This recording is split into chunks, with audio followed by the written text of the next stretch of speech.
کسی کے گھر رشتہ دیکھنے جائیں تو 3 باتیں لازمی نوٹ کیجیے گا۔ پہلی بات، پیارے ناظرین، کیا صرف خوبصورتی اور دولت دیکھ کر رشتہ طے کر دینا کافی ہے؟ کیا کبھی آپ نے سوچا کہ کچھ رشتے شروع ہوتے ہی بکھر کیوں جاتے ہیں؟ اگر کسی کے گھر رشتہ دیکھنے جائیں تو آخر وہ کون سی 3 باتیں ہیں جنہیں نظر انداز کرنا بعد میں پوری زندگی کا پچھتاوا بن سکتا ہے؟ کیا ہر مسکراتا ہوا چہرہ واقعی اچھے اخلاق کی نشانی ہوتا ہے؟ کیا گھر کا ماحول انسان کی اصل حقیقت بتا دیتا ہے؟ اور کیا چند منٹ کی ملاقات آپ کو آنے والی زندگی کا اشارہ دے سکتی ہے؟ آج کے ویڈیو میں ہم انہی 3 اہم باتوں کا ذکر کریں گے جو ہر رشتہ دیکھنے جانے والے کو ضرور نوٹ کرنی چاہیے۔ بسم اللہ الرحمن الرحیم۔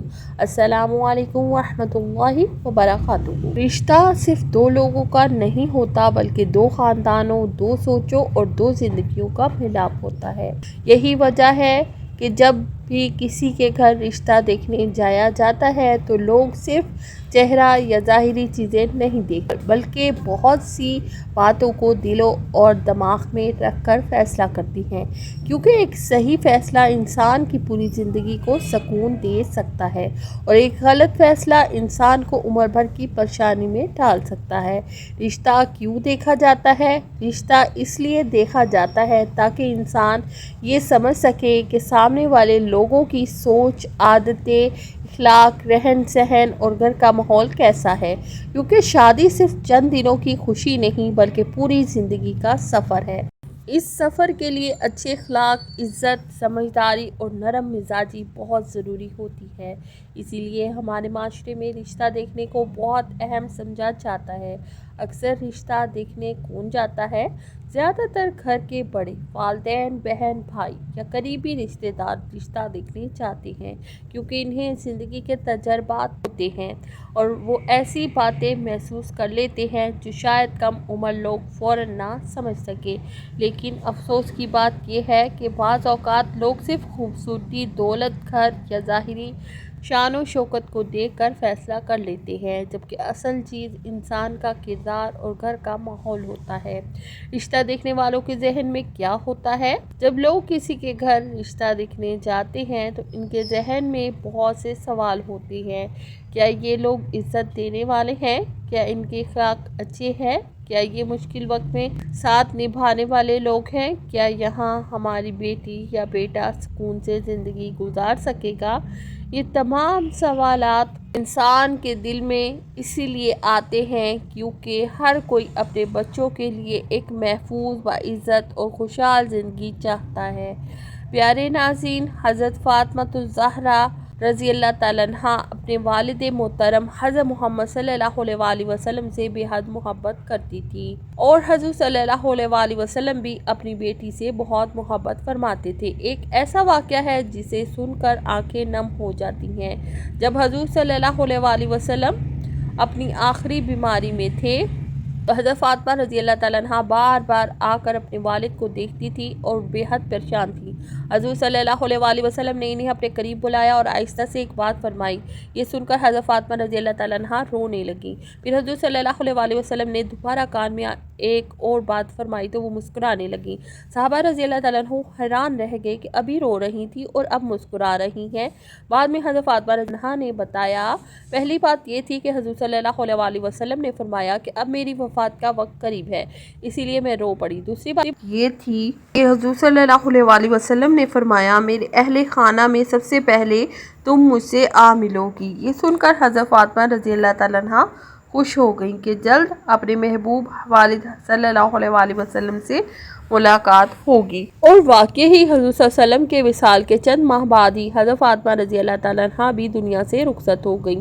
حضرت فاطمہ رضی اللہ تعالیٰ عنہا ایک دن بیمار تھیں۔ اسی دوران ایک نابینا صحابی گھر تشریف لائے۔ چونکہ وہ نابینا تھے اسی لیے وہ کسی کو دیکھ نہیں سکتے تھے، لیکن حضرت فاطمہ رضی اللہ تعالیٰ عنہا فوراً پردے میں چلی گئیں۔ یہ دیکھ کر حضرت محمد صلی اللہ علیہ وسلم نے محبت بھرے انداز میں پوچھا، بیٹی وہ تو نابینا ہیں، تمہیں دیکھ نہیں سکتے، پھر تم نے پردہ کیوں کیا؟ حضرت فاطمہ رضی اللہ تعالیٰ عنہا نے نہایت حکمت اور حیا سے جواب دیا، اگر وہ مجھے نہیں دیکھ سکتے تو میں انہیں دیکھ سکتی ہوں اور وہ خوشبو بھی محسوس کر سکتے ہیں۔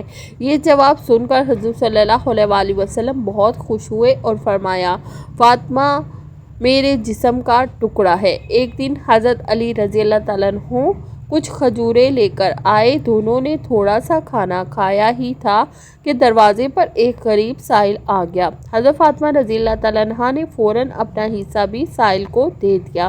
پھر کچھ دیر بعد ایک یتیم آیا، اسے بھی دے دیا گیا۔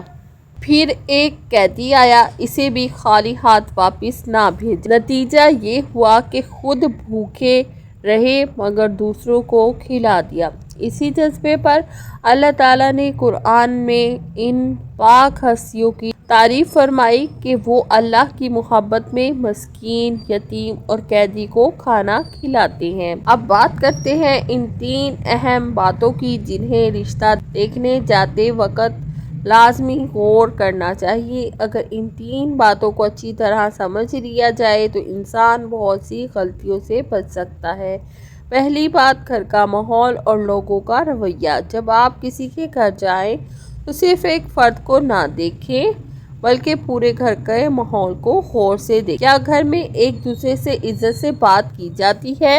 کیا وہاں نرم مزاجی ہے یا ہر وقت غصہ اور سخت لہجہ ہے؟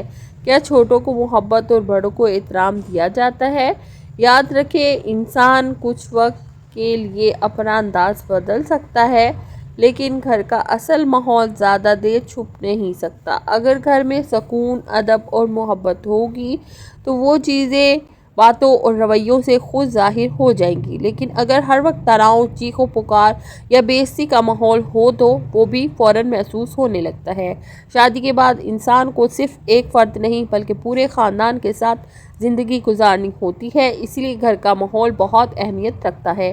دوسری بات، اخلاق اور بات کرنے کا انداز۔ کسی بھی انسان کی اصل خوبصورتی اس کے اخلاق ہوتے ہیں۔ یہ ضرور دیکھیں کہ سامنے والے لوگ دوسروں سے کیسے بات کرتے ہیں۔ کیا وہ عاجزی سے بات کرتے ہیں یا غرور سے؟ کیا وہ دوسروں کی بات سکون سے سنتے ہیں یا فوراً غصہ کرتے ہیں؟ بعض لوگ ظاہری طور پر بہت اچھے لگتے ہیں لیکن ان کا رویہ سخت اور تکلیف دینے والا ہوتا ہے۔ یاد رکھیں، خوبصورتی وقت کے ساتھ بدل سکتی ہے لیکن اچھا اخلاق انسان کو ہمیشہ خوبصورت بناتا ہے۔ ایک نرم مزاج اور سمجھدار انسان زندگی کے مشکل حالات کو بھی آسان بنا دیتا ہے۔ اسی لیے رشتہ دیکھتے وقت اخلاق کو سب سے زیادہ اہمیت دینی چاہیے۔ تیسری بات، دینداری، سوچ اور ذمہ داری کا احساس۔ یہ دیکھنا بہت ضروری ہے کہ سامنے والے لوگوں کی سوچ کیسی ہے۔ کیا وہ دین کو اہمیت دیتے ہیں؟ کیا ان میں ذمہ داری کا احساس ہے؟ کیا وہ رشتوں کی قدر کرنا جانتے ہیں؟ صرف پیسہ یا بڑا گھر خوشی کی ضمانت نہیں ہوتا۔ اگر انسان میں خوف خدا، ذمہ داری اور رشتوں کی قدر نہ ہو تو زندگی میں سکون نہیں رہتا۔ ایک اچھا انسان وہ ہوتا ہے جو مشکل وقت میں ساتھ دے، عزت کرے اور رشتوں کو نبھانے کی کوشش کرے۔ آخر میں یہی کہا جائے گا کہ رشتہ زندگی کا بہت بڑا فیصلہ ہوتا ہے۔ اس فیصلے میں جلد بازی یا صرف ظاہری چیزوں کو دیکھنا انسان کو بعد میں پریشان کر سکتا ہے۔ ہمیشہ دعا کریں، سوچ سمجھ کر فیصلہ کریں اور ان 3 باتوں کو ضرور یاد رکھیں تاکہ آنے والی زندگی سکون، عزت اور خوشیوں کے ساتھ گزر سکے۔ اللہ تعالیٰ ہر بیٹی کے نصیب میں ایسا گھر لکھے جہاں اسے عزت، محبت، سکون اور اپنائیت ملے۔ اللہ ہر بیٹی کو ایسا شوہر عطا فرمائے جو اس کی قدر کرنے والا، اس کا خیال رکھنے والا، اس کی عزت کی حفاظت کرنے والا اور ہر مشکل میں اس کا ساتھ دینے والا ہو۔ یا اللہ ہر بیٹے کو بھی نیک، سمجھدار، بااخلاق اور وفادار بیوی عطا فرما جو اس کے دل کا سکون بنے، اس کے گھر کو محبت سے بھر دے اور اس کے والدین اور رشتوں کی عزت کرنے والی ہو۔ یا اللہ ہر اس گھر میں خوشیاں عطا فرما جہاں رشتوں کے فیصلے ہونے والے ہیں۔ لوگوں کے دلوں میں نرمی، محبت، سمجھداری اور خوف خدا پیدا فرما تاکہ رشتے صرف دنیاوی فائدے کے لیے نہیں بلکہ سکون اور خیر و برکت کے لیے قائم ہوں۔ اللہ ہر ماں باپ کی پریشانیاں آسان فرما اور ہر اس شخص کو بہترین نصیب عطا فرما جو ایک اچھے اور پاکیزہ رشتے کی امید لگائے بیٹھا ہے۔ اور اگر آپ بھی چاہتے ہیں کہ معاشرے میں اچھے رشتے، محبت اور سکون عام ہو تو اس ویڈیو کو زیادہ سے زیادہ شیئر کریں تاکہ یہ بات ہر گھر تک پہنچ سکے۔ اللہ تعالی ہم سب کے نصیب بہترین فرمائے، آمین یا رب العالمین۔